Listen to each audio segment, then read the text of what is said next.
Salut les fans animaux et bienvenue dans une nouvelle vidéo. Aujourd'hui on va parler des plantes aquatiques pour les débutants.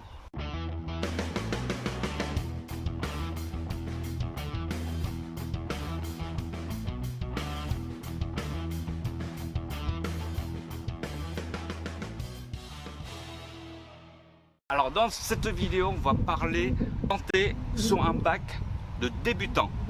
On est d'accord? Pas de sol technique, pas de CO2, pas de éclairage de ouf. On va parler juste pour un bac classique pour quelqu'un qui débute. Donc j'ai choisi quelques plantes très faciles pour vous faciliter la vie, ainsi d'avoir des belles plantes sans souci de CO2, des engrais, etc., etc. Alors il y a tellement de plantes qu'on peut parler pendant des heures. Alors les plantes, il y a plusieurs sortes de plantes à votre disposition dans les magasins. Vous avez des plantes in vitro, c'est-à-dire que c'est créé dans les laboratoires. Donc il n'y a pas d'escargot ni de pesticides.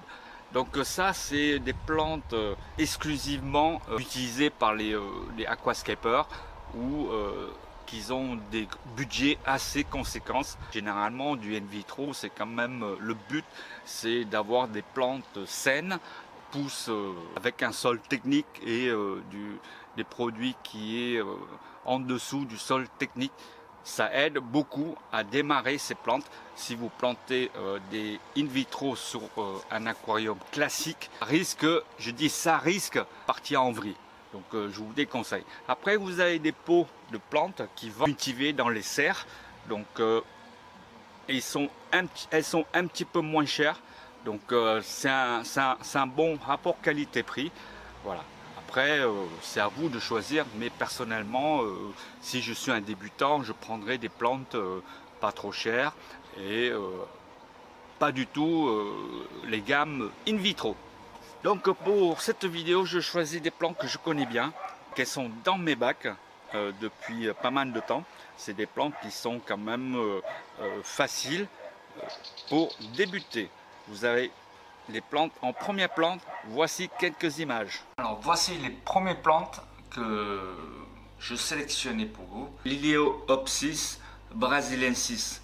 En fait, c'est des petites plantes gazonnantes qui est très facile à pousser, qui ne nécessite pas de CO2. La taille hauteur maximale, c'est dans les 4 cm. Voilà. Et vous voyez même elle pousse sur le sable. Voilà, ça propage. C'est une espèce de cousine de Vallisneria. On va y revenir plus tard. Et voici toujours la même plante qui est là. Alors voici une plante, ça s'appelle Storogine repens. C'est une plante qui ne dépasse pas les 4 cm, 3-4 cm. Voici une autre Storogine repens. Elle pousse même sur le sable, donc c'est une plante super facile. Je peux vous conseiller aussi une troisième sorte de plante, c'est des Eleocharis SP. C'est une plante très facile et qui ne grandit pas très vite et qui reste à peu près 4-5 cm. Donc c'est idéal pour les plantes avant-plantes. Alors vous avez les Iripartita. Vous pouvez mettre juste à côté une pierre, à côté de racines de mangrove ou une branche. Et c'est une plante qui va parcourir un peu partout. Elle va où elle veut. Et puis ça prolifère un petit peu partout. Donc c'est super mignonne, avec des petites feuilles comme des trèfles.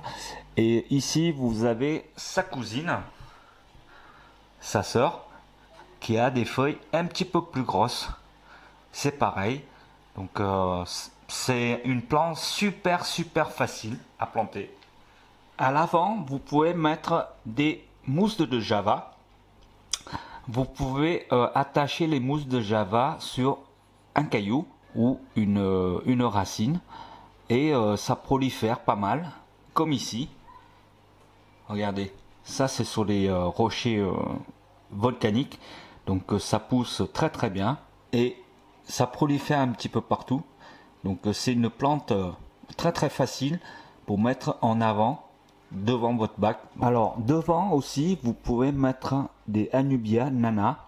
C'est une plante qui est très très facile à pousser, très facile à entretenir parce que c'est des plantes à pousse lente et ça s'adapte dans n'importe quel aquarium.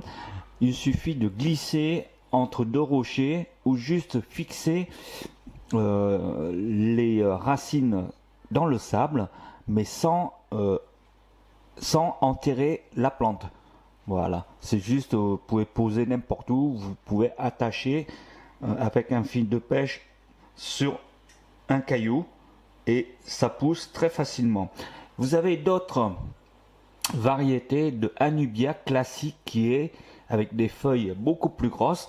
Vous pouvez mettre en seconde plante, c'est-à-dire au milieu, sur un rocher, pareil, ou une branche ou une racine. Et voilà, ça embellit quand même votre bac. Et ça, c'est une plante super costaud. Donc, c'est bien aussi pour milieu et devant. Devant, je conseille des Anubia nana. C'est plus petite et c'est plus joli. Maintenant, on va passer les plantes au milieu de votre bac. Là aussi, j'ai choisi quelques-unes de plantes parce que il y en a tellement. Il y en a tellement, on pourrait parler pendant des heures, mais le but n'est pas là. Donc, on va choisir des plantes qui sont faciles à planter pour un débutant. Donc, elle est super facile à planter et son hauteur maximale est de 35 cm, donc idéal pour le milieu. Donc derrière un rocher ou entre les racines comme ici, ainsi que les de cette plante là. Cette plante aussi, elle est super facile. C'est du Hydrophilia pinnitafida. Donc c'est une plante qui pousse très très vite. Donc dès qu'elle monte à la surface, vous le coupez ici par exemple. Voilà. Et ça repousse les autres branches. Donc vous pouvez multiplier ça en espace de 2 mois. Vous pouvez faire une belle bouture un petit peu partout. Voilà. Ça c'est une magnifique plante. J'adore.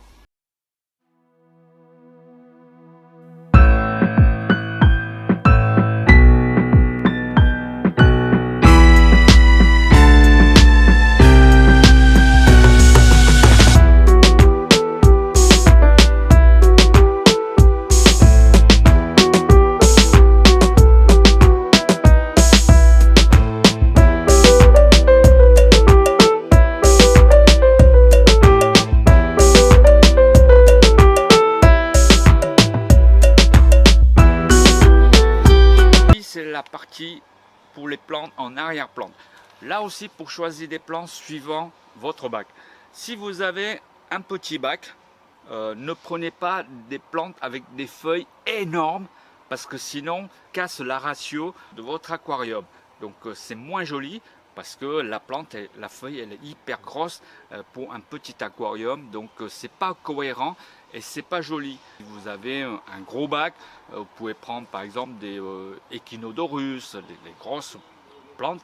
Et si vous avez une surface par exemple de 1,50 m ou 2 m avec des Vallisneria qui montent sur la surface et qui parcourent tout au long de votre aquarium, mais par pitié, si vous avez un 50 litres, ne prenez pas des feuilles énormes, pas très esthétique, personnellement. Après, chacun fait comme il veut, mais voilà, personnellement, c'est pas top. Je vous mettrai quelques images.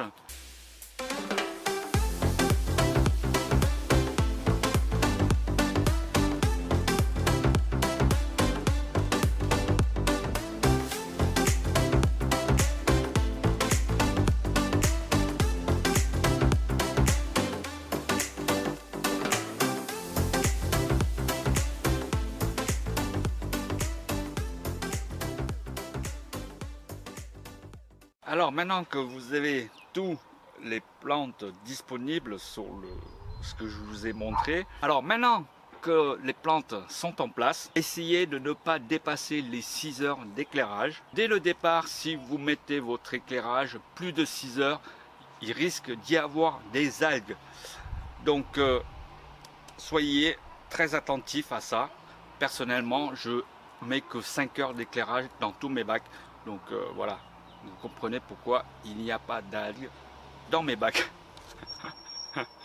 Donc je choisis les heures en fonction de mon emploi du temps. Généralement c'est l'après-midi à partir de 3 heures jusqu'à 8 heures du soir. Donc ça me suffit largement. Pendant que je travaille, j'ai pas le temps de regarder mes bacs. Donc voilà. En plus c'est bénéfique pour le démarrage de votre bac d'éclairer 5-6 heures, pas plus. Après chacun fait ce qu'il veut, hein. Ça c'est un petit conseil que je donne. Voilà. Après, toutes les bacs n'est pas pareil et il n'y a pas de science exacte. Voilà. Après, c'est suivant le bac, suivant votre eau, suivant votre éclairage, suivant le sol, suivant l'exposition de votre bac. Tout ça, il faut prendre en compte. Voilà. Mais pour un débutant, maximum, à ne pas dépasser ces 6 heures.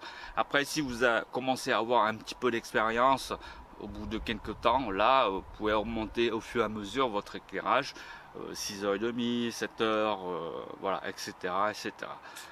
Je vois beaucoup sur les forums où tous les jours, ah, j'ai un problème d'algues, pourquoi? Et quand tu dis, ouais, j'ai mis 12 heures d'éclairage, 10 heures, tu m'étonnes. Il y a une explosion d'algues. Voilà. Après, après quelques temps de pratique, vous pouvez introduire le CO2 comme vous voulez. Ça c'en est encore un autre sujet où c'est vachement complexe. Voilà. On va pas rentrer dans ce débat là. Aujourd'hui, le but de cette vidéo, c'est comment choisir des plantes pour quelqu'un qui débute. Voilà, cette vidéo touche à sa fin. J'espère que pour les débutants, vous avez le choix que je vous ai montré pour embellir votre aquarium. Donc voilà, cette vidéo touche à sa fin. J'espère que ces quelques informations vous aidera à embellir votre aquarium. Donc n'hésitez pas à laisser des petits commentaires sur ma chaîne. Je vous retrouve dans une prochaine vidéo. J'espère que tout se passera bien chez vous en confinement parce que c'est pas évident du tout. Moi aussi, d'ailleurs ici c'est dans un espace privé dans ma résidence, donc il y a beaucoup de verdure et j'ai décidé de faire la vidéo extérieure pour changer un petit peu de chez moi. Donc voilà. En tout cas, prenez bien soin de vous. Allez, je vous souhaite une très bonne journée, les Falailles du Bocal.